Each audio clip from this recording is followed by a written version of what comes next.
delightful surprise. So it was a very good thing you did. Oh, wonderful. Oh. So how did you react then when you heard from us? I was momentarily stunned, but pleased and delighted, because when you publish a book and it's out there in the world, one sort of loses track of it. And I am, now that I'm retired from my longtime job at the New York Times and embarked on the life of a full-time book writer, I am necessarily hard at work on the next book. And so one's publisher, Random House, submits one for all kinds of awards. They don't always tell you, but the upside of that is every so often you get these lovely little surprises. So how did you get started in writing?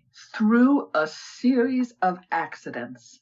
I absolutely believe that writers come into the world hardwired for either long form or short form. And I am a long form writer in my bones. Yet through a series of quirks of fate and very lucky accidents, I wound up making my primary career on a big city daily newspaper, something in a million years I never thought I would do. What drew you to the mystery genre? Well, I am very, very interested in true crime. I do love crime fiction as well. In fact, I'm now currently at night before I fall asleep. The last thing I do is read about murder, and it puts me right to sleep in a nice way. I'm rereading the Rex Stout Nero Wolfe canon, which is those are wonderful. Right, and especially for me as a lifelong New Yorker, you know, the brownstone is on West 35th Street. There is actually a plaque, thanks to the efforts of the Wolfpack fan organization, a plaque on the building where Wolfe's brownstone might have been. Of course, if you read the canon, Stout gives a different house number for the building from one book to the next, so they had to pick one. But I particularly like true crime, and I got into this story again by accident 30 years ago, before I had been to journalism school, before I was doing any kind of newspaper work. I was on the subway commuting to a rather crummy entry-level job in book publishing, not at Random House, I hasten to add. And the book I had brought with me to read on my morning commute that day was John Dixon Carr's 1949 biography of Arthur Conan Doyle. And toward the end of the book, almost in passing, Carr says something like, "Oh, by the way, in addition to the Sherlock Holmes canon, Sir Arthur also investigated true crimes, and he personally investigated, using the methods of Sherlock Holmes, a scandalous wrongful conviction for murder and freed an innocent man who was in jail for almost 20 years. And I almost dropped the book on the middle of the A train. I thought, my God, Arthur Conan Doyle personally investigated a real-life murder case and had a wrongful conviction overturned? Why in the world isn't this story better known? But I wasn't in a position to do anything about it, so I put it aside in the back of my brain, in the part of the brain Holmes calls the brain attic, and there it sat for almost 30 years. And then about 5 years ago, when my previous book, The Riddle of the Labyrinth, was out and I was casting about for a new topic, I remembered Arthur Conan Doyle and the Oscar Slater story, and I thought, aha, finally, I'm in a position to do something about it. And so I did. Well, I just finished listening to your book. I listened on audio. Sir Arthur didn't seem too pleased with Oscar after the fact. Could he have maybe not wanted to advertise that he had helped release Oscar? No, I don't think so. I think more generally, Arthur Conan Doyle was truly the last Victorian man. He was this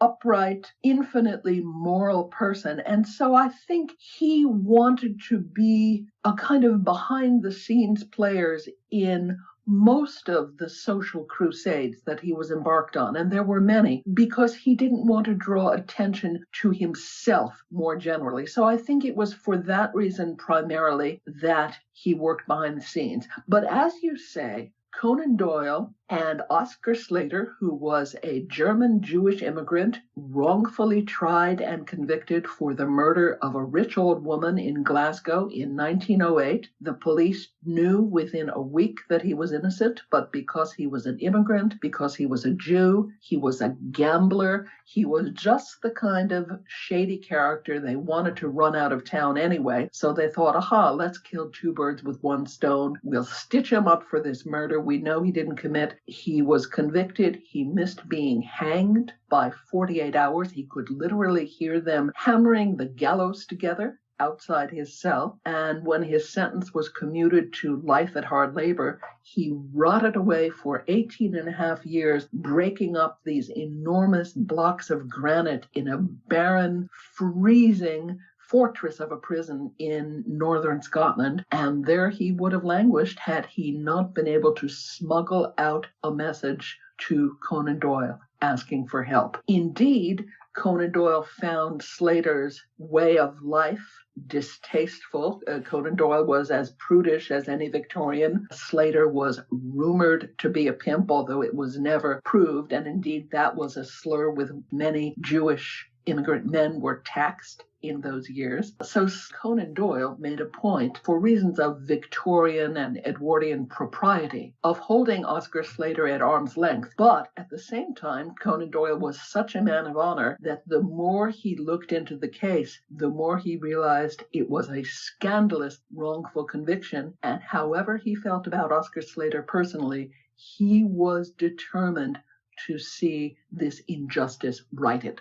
One of the questions I had was, I have read extensively about Conan Doyle, about his medical practice and about his writing Sherlock Holmes and his experiences with the occult, but I've never heard this story. Why hasn't it been written about more extensively? That is the $64,000 question. It was the question that fascinated me 30 years ago on the subway when I first read about it. It has continued to fascinate me the whole 5 or 6 years I've been working on the book. I think I can answer it, but my answer is merely an educated guess. This story slipped into a crevice in history. My guess is that after Conan Doyle died in 1930, and there was this spate of biographies that came out in the succeeding decades, including John Dickson Carr's, I have a feeling that those mid-20th century biographers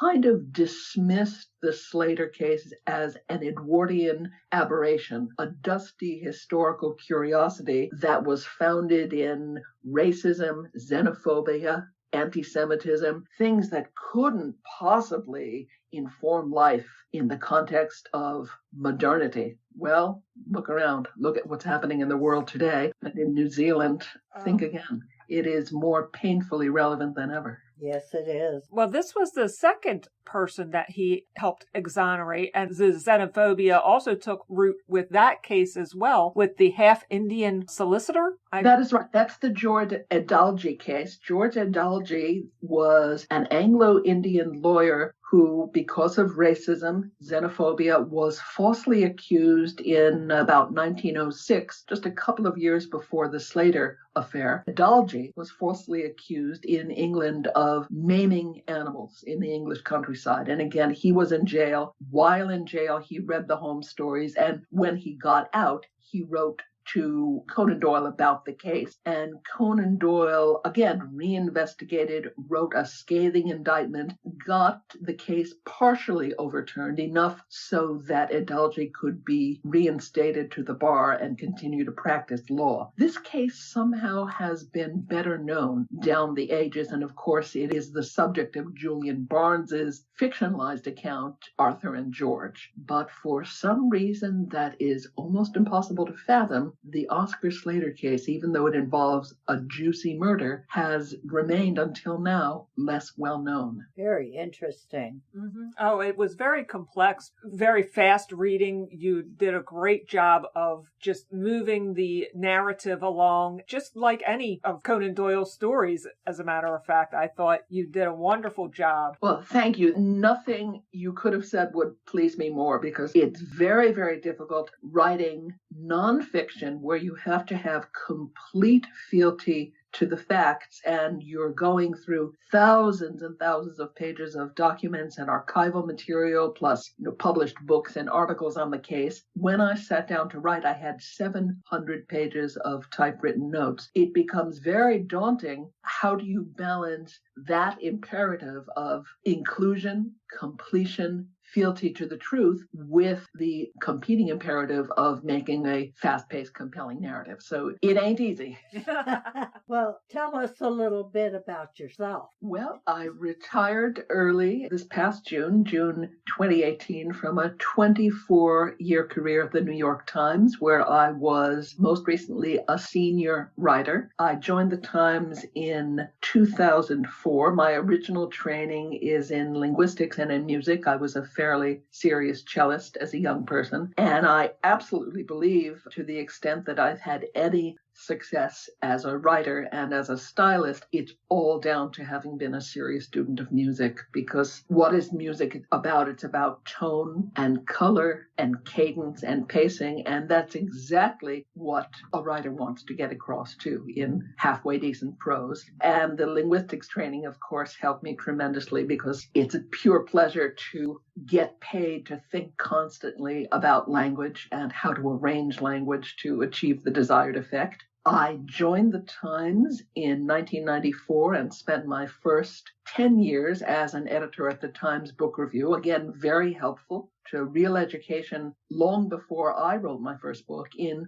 what works as a published book and what may work less well. But because I really wanted to write, I started contributing advance obituaries to the obits section, because there's such a crying need for obits of the newsworthy undead. And after doing that for 9 or 10 years, I wrote my way into a job opening on the obits staff, and then became a full-time writer, the job I held until I retired. So you write the obituaries before the person dies? In many cases, yes. About 90% of the obits that are in the Times and in any big city paper, we write on deadline, just like any other piece of breaking news in the paper. So again, it's intense preparation. It's what you trained for in journalism school. It's one and done. But for people whose body of work is so long, so vast, so complex that we don't want to get caught short having to summarize it on deadline, those obits, they can be for major politicians, Hollywood stars, major authors, major scientists, you name it, kind of the usual suspects. Those obits are written in advance, all,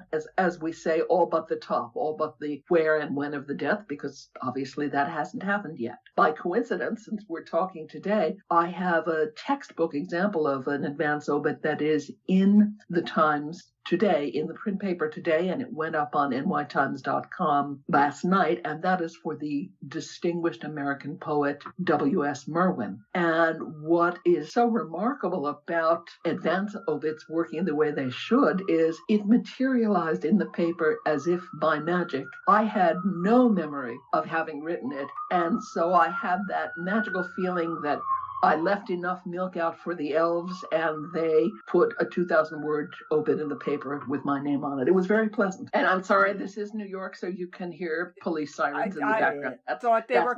I thought it was coming through our. Well, Margalit, we appreciate your coming on. And I also was just looking at the other books you have written. You are more of a nonfiction writer, not necessarily true crime. Will you be writing any more true crime? Well, the book I'm working on now, I'm not at liberty to say what it's about, but it is indeed narrative nonfiction. It certainly has some very strong true crime elements. It's a very thrilling and unusual story. Ooh, we'll be looking forward to it. Yeah, we'll have to have you back when that publishes. I'd be delighted. Wonderful. Well, we thank you so much for talking with us today, and we wish you all the best, and we look forward to meeting you at Malice Domestic. Well, thank you so much. Likewise. And we hope you enjoy the rest of your day. The same to you. Thank you for having me. Thank you so much. Bye-bye. Bye now. Keenan Powell is a practicing attorney who, early in her career, defended criminal cases, including murder cases. Her first mystery book was a finalist in the Pacific Northwest Writers Association Literary Contest and won the Malice Domestic William F. Deek Grant. Keenan lives in Anchorage, Alaska. Welcome, Keenan. Thank you. Thank you, ladies, so much for having me. This is so exciting. Well, we're glad to have you. What was your reaction when you found out you were nominated? I